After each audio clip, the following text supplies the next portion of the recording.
This podcast includes dark humor, violence, and adult themes. Content warnings can be found in the episode description. Welcome to the Scamverse, a small, absurd, and overlooked galaxy frequented by criminals, thieves, charlatans, podcast listeners, and other assorted ne'er-do-wells. Our Scamverse sponsor for today is Alarm Buddy. Just don't oversleep. Seriously, don't oversleep. Today's tales are Lion and Mouse Redux and My Lunch with Glaxnor the Terrible. Enjoy. The Lion and Mouse Redux. A lion lay sleeping in the forest when a timid little mouse happened along. She was deep in thought and didn't see the great lion until she bumped into his nose. The lion, annoyed at being woken, saw a tasty mouse morsel. He slapped his enormous paw over the little mouse and extended sharp claws. "Well, hello, lunch," said the lion. "Hello, Mr. Lion, sir. I'm so very sorry to wake you," squeaked the mouse. The lion picked up the mouse by her tail and held her above his gaping maw. "If you eat me, you lose an opportunity. I can be helpful," said the mouse. She tried sounding confident, but her trembling little paws covered her eyes. "You? Little you? Helpful to a mighty lion like myself?" The lion burst out laughing, inadvertently dropping the mouse. "You don't have to be a dick about it," said the mouse. The lion rolled around, laughing and pointing at the mouse. "What are you going to do? Rescue me? Oh, I got it. Maybe, just maybe, I get caught in a hunter's net. Then by some freak chance you show up. Then you chew the ropes and..." The lion was laughing so hard he could barely speak. "You, I may be small, but I have a particular skill set." The mouse put her paws on her hips. The lion wasn't listening. He was too busy rolling around and laughing. The mouse waited patiently for the big dolt to calm down. After a few minutes, the lion regained his composure, but kept snickering. "Oh, you're such an idiot. But thanks for the laugh. How about this? Tell me about your superpower skill." "I never said superpowers, prick," said the mouse. "Sorry, your special mousy skills," the lion said with air quotes. "If I think they are useful, you live. If not, I eat you." The little mouse sat on a fallen branch and explained.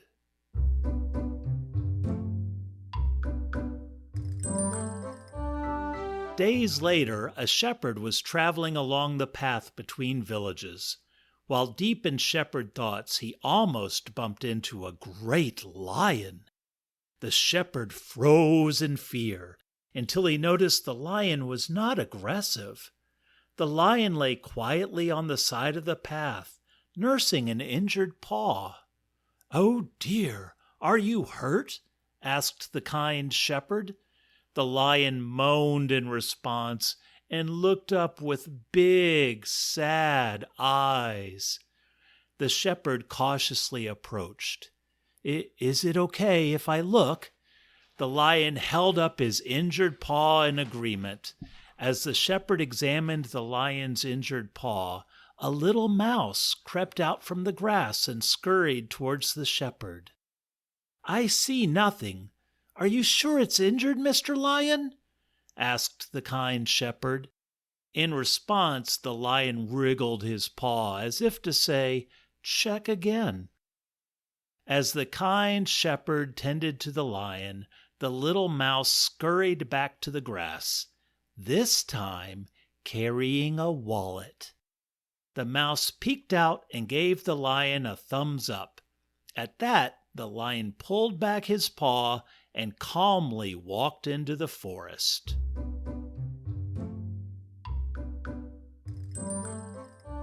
The lion and mouse were successful crooks, but over time they got cocky and their work became sloppy.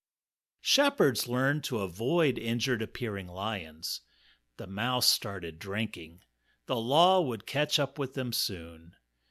After a large heist, the police found the lion, mouse, and their crew all standing around in front of the Bellagio fountains, just standing there. The subsequent trial was a circus, and shepherds came out of the woodwork to testify against the lion and the mouse. The jury convicted the pair, and the judge passed down the harshest sentence allowed by law. All was not lost, though. The lion and mouse worked together despite the dark situation, and soon they ruled Cell Block D. The end. And now a word from our sponsor, Alarm Buddy. Having trouble getting out of bed? Tired of being the last one to breakfast? The last one to the office? Always the last in the morning? Well, suffer no more. The problem isn't you. No. That idea is pure poppycock, if not downright ballyhoo. The problem is your alarm. What happens if you hit the snooze button? Nothing. There are no immediate consequences. That lack of immediate and severe consequences make modern bedside alarms inadequate for today's busy lifestyle. Our team of Alarm Buddy scientists have discovered a revolutionary method to get the old blood pumping in the morning. It relies on our most primal, time to wake up and get moving, emotion. Abject terror. And that is the magic of Alarm Buddy. How does Alarm Buddy work? Your Alarm Buddy remains safely caged but within striking distance. Oh yes, Alarm Buddy can see you, and it is planning. Once your morning alarm goes off, our special patented mattress sensors will know if you are up and safely out of bed. As long as you are out of bed on time, Alarm Buddy's cage remains safely closed. You might ask, what happens if I stay in bed? What if Alarm Buddy gets free? Just don't oversleep. You might ask, what about my family? Are they safe? Don't oversleep. Welcome to a new life with Alarm Buddy. Call within the next 48 hours and qualify for a free trial. That's Alarm Buddy. Call now.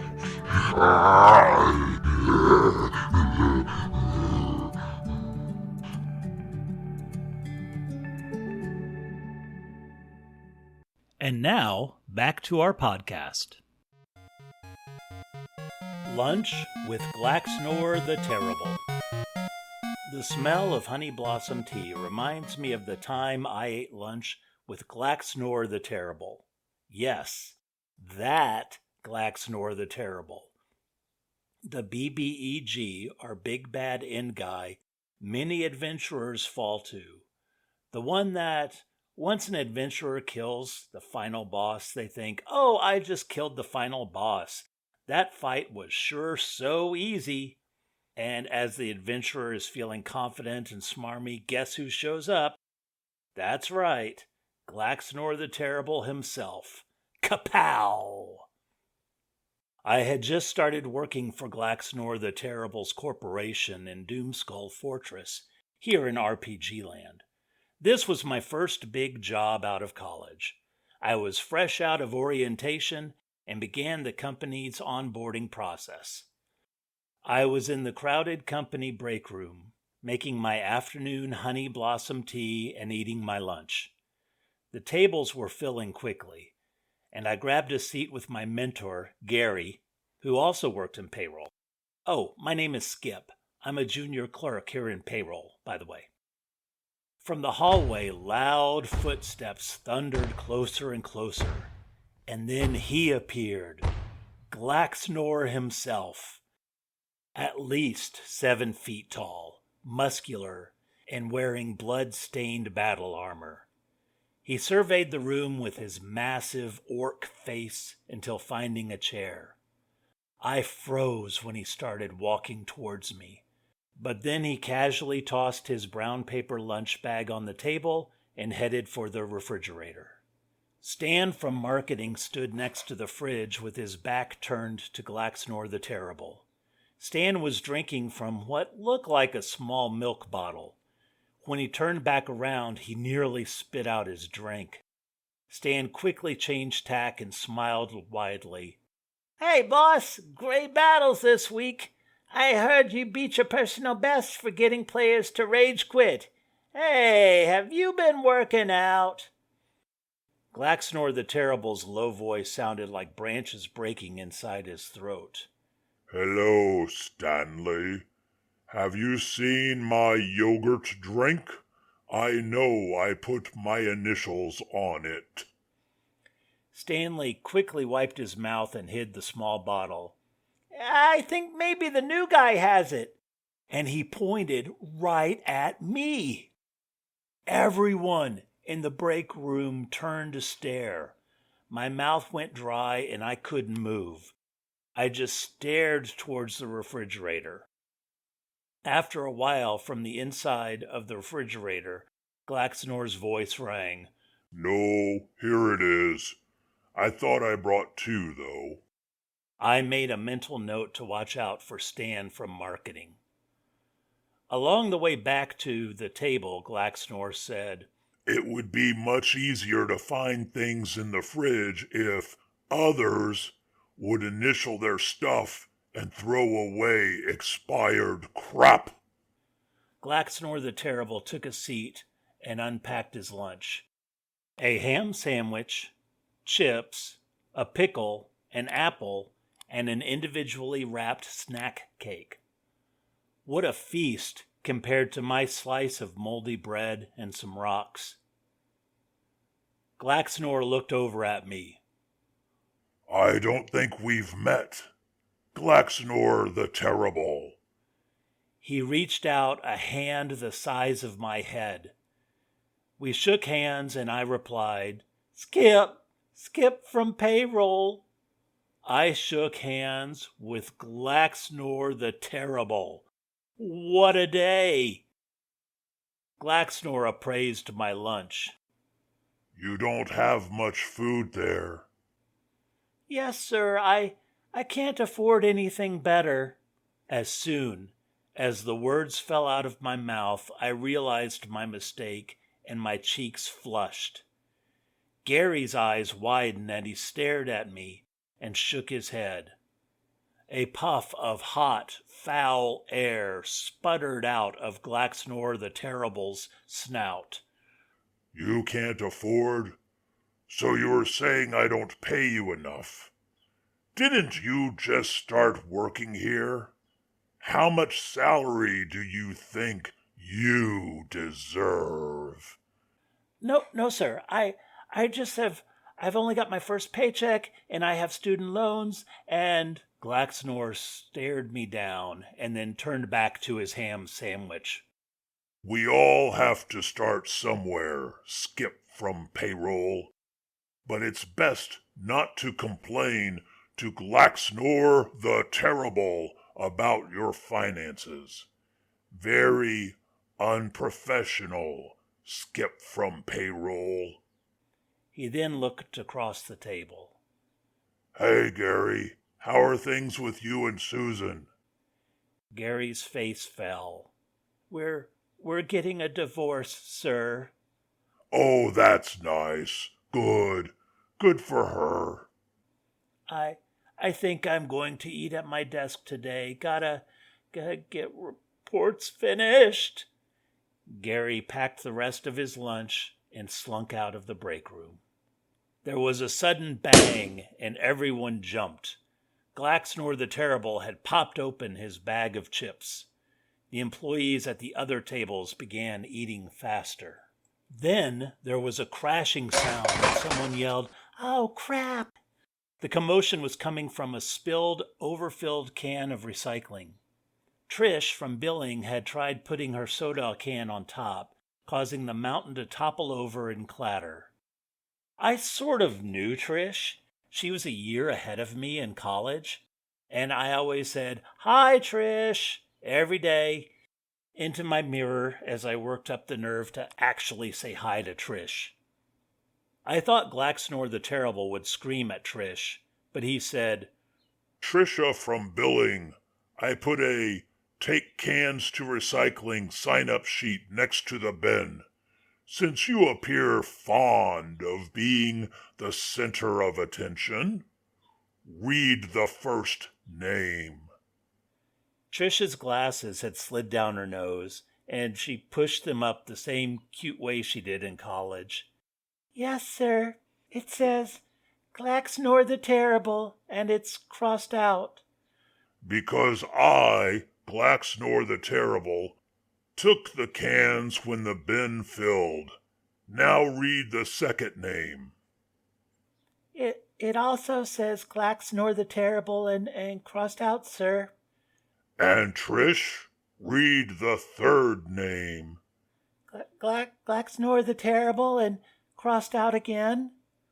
"So I, Glaxnor the Terrible, who rarely drinks soda, have taken the cans to recycling 3 times in a row. Tell me, Trisha, who else has offered to take the cans to recycling?" Nobody, sir." Glaxnor didn't look at Trish, but carefully folded up his chip bag while he spoke. "Then it must be that everyone else is too important to take out the recycling."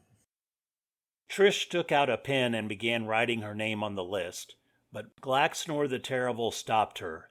"No, write down my name. I, Glaxnor the Terrible, will take out the recycling because I, Glaxnor the Terrible, lead by example." Everyone looked down at their food, and Trish wrote his name on the paper with trembling hands. Then Trish and a few others cleaned up the cans, and she took a seat at the last available chair, next to me. I gave her a weak smile, and she smiled back. She sniffed at the air and pointed to my teacup. Is that honey blossom tea?" "Yes, I love it." Me too." Trish smiled at me, and I said, "Hi, I'm Skip." I said it, and I reached over, and I shook her hand. Then I realized I actually said hi to Trish. She shook my hand and said, I think we went to college together. Were you a year after me, always diving into bushes?" She remembered me. This day keeps getting better. I somehow felt more confident than ever before, perhaps from sitting next to the powerful Glaxnor the Terrible. Glaxnor the Terrible peeled his apple with one of his razor-sharp talons. Little flakes of apple peel scattered over the table, and one fell into my teacup. Glaxnor the Terrible said nothing. As we ate and talked about college, the microwave began popping. The sound became faster and faster, and the smell of popcorn permeated the air. "Who is making popcorn in the microwave?" "I think it's Banku, sir," someone replied. The popcorn began popping faster and louder. "And where is Banku?" Silence, except for the rush of popping popcorn and now the whistle of steam from the popcorn bag. The timer was counting down, but Banku had set it to pop for 6 minutes. Banku was an accountant, and you would think he would be better with numbers. A nearby employee reached out a tentacle to turn the microwave off. but Glaxnor the Terrible stopped her. No, this is Banku's doing. What happens next lies upon his head. Nobody is to touch the microwave. Glaxnor casually unwrapped his dessert cake and didn't even look up, which had the effect of even greater menace. The rich, buttery scent of popcorn turned into burnt foulness. Banku returned, only to encounter acrid air and harsh glares. I, Gladsnore the Terrible, always observe what is in the microwave. I lead by example. You have failed. Now my break room smells of burnt death, and not the good kind. This is on you, Banku of Accounting. Oh, I'm so sorry, sir. I had to run and check on... Glaxnor the Terrible pointed his magical sword at Banco and spoke in a cursed language. Within a minute, Banco's pants and coats began expanding little by little as popping sounds came from within his body. Soon, Banco's skin was doing the same thing. You like popcorn still? Banku tried to scream, but popcorn jumped out of his open mouth. He gave a terrified shriek and tried running away, but only made it into the hallway when a sickening explosion was heard. Popcorn covered in blood and tissue splattered the hallway. The lunchroom remained silent for a long time. Finally, Glaxnor the Terrible finished his lunch and went to leave when he noticed the sink.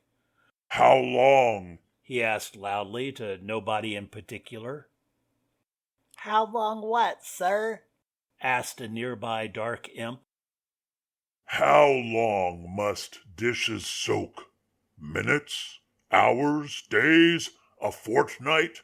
For I have seen these same dirty dishes in this sink for much too long. Yes, sir. I'll wash them now, said the imp. No. Sit and enjoy your lunch. You are all obviously too important to wash your own dishes. I, Glaxnor the Terrible, will wash the dishes. I do not want your precious lunchtime to be disturbed. The group gave a series of silent sighs and hidden eye rolls. Glaxnor the Terrible washed and dried the dishes while complaining about us. He was muttering to himself, but I could make out words and phrases like lazy and not your mother. I looked over to Trish, who hadn't touched her lunch. She was looking at the table scattered with apple peels, chip crumbs, bread crumbs, and pickle juice. Glaxnor the Terrible finished washing the dishes, took off the yellow gloves, and began walking out of the break room. He paused and then turned to us. I, Glaxnor the Terrible, expect more from my employees. I cannot abide by this sloppiness and laziness. Each of you will have your pay docked by half this period, and that pay will transfer to me. Everyone in the room said, "Yes, sir." I looked at the mess on the table. I also looked inwardly. Was Doomskull Fortress really the type of company I wanted to work for? Sure, the benefits were nice. Retirement, savings, great dental plan. But nobody was happy. I don't expect every job to be perfect, but treating your employees with dignity seems like a minimum standard. And at this, Glaxnor the Terrible failed miserably. The words flew out of my mouth before I could stop them. "No, sir." The room went dark and silent. Everyone stared at me with exclamation points hanging over their bobbing heads. Glaxnor's eyes narrowed. Skip from payroll. Did you just say no to Glaxnor the Terrible? That is correct, sir. In all fairness, you left crumbs and apple peel all over the table. Shouldn't you clean that up as part of leading by example? And since you left a mess as well, shouldn't you have your own paydocked and given to charity? My quivering legs forced me to stand. It was their idea, not mine. I wanted to hide under the table. Glaxnor the Terrible eyed me for a very long time. Finally he said, Good point, Skip from Payroll. I will lead by example, and you will learn. The ground shook as Glaxnor the Terrible marched back over to the table. He silently cleaned up the crumbs and peels. He also whispered, And you will learn, into my ear. Then he walked out without saying another word. Everyone stared at me. Some smiled at me.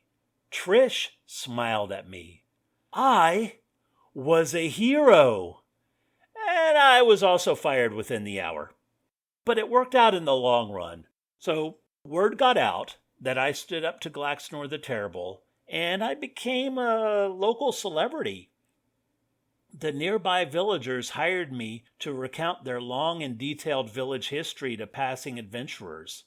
I must be good at it, because once I start talking, adventurers repeat my name over and over again. Best of all, Trish and I, we're dating. She comes to the village on her days off, and we hang out at a great little tea shop. We sip tea, hold hands, and talk. The smell of honey blossom tea reminds me of the time I ate lunch with Glaxnor the Terrible, and the day Trish and I met. The end.